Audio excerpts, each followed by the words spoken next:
کیا آپ جانتے ہیں کہ 15 شعبان کی یہ رات اتنی عظیم رات کیوں ہے؟ ایک طرف یہ شب برات ہے، یعنی گناہوں سے توبہ اور اللہ کی رحمت پانے کی رات ہے۔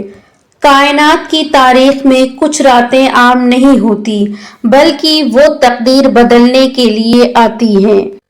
15 شعبان کی رات ہے جسے ہم شب برات بھی کہتے ہیں۔ یہ وہ رات ہے جب رب کی رحمت پکارتی ہے کوئی مغفرت مانگنے والا، ہے کوئی رزق طلب کرنے والا۔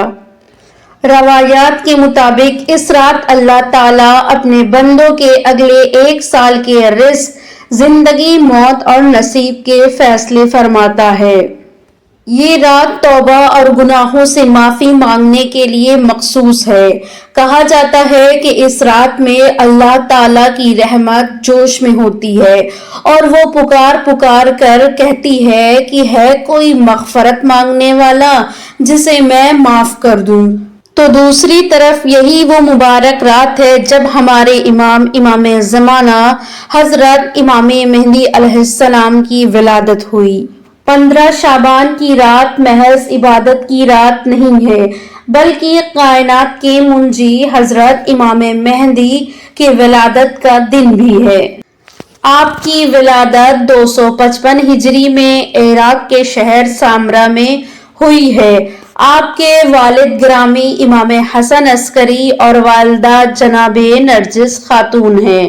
امام زمانہ کو قائم آل محمد بھی کہا جاتا ہے۔ مومنین کے لیے آپ کی ذات ایک ایسی امید ہے جو دنیا سے ناانصافی اور ظلم و جور کو ختم کر کے عدل اور انصاف سے پر کر دے گی۔ امام زمانہ وہ ہستی ہیں جن کے دم سے دنیا قائم ہے، جو پردہ غیب میں رہ کر بھی ہماری ایسی ہی حفاظت کرتے ہیں جیسے بادلوں کے پیچھے چھپا ہوا سورج زمین کو روشنی بخشتا ہے۔ تو اس رات جہاں اپنے گناہوں کا حساب کریں، وہاں اپنے امام کے ظہور کی دعا بھی کریں، کیونکہ ان کا آنا ہی ہر درد کی دوا ہے۔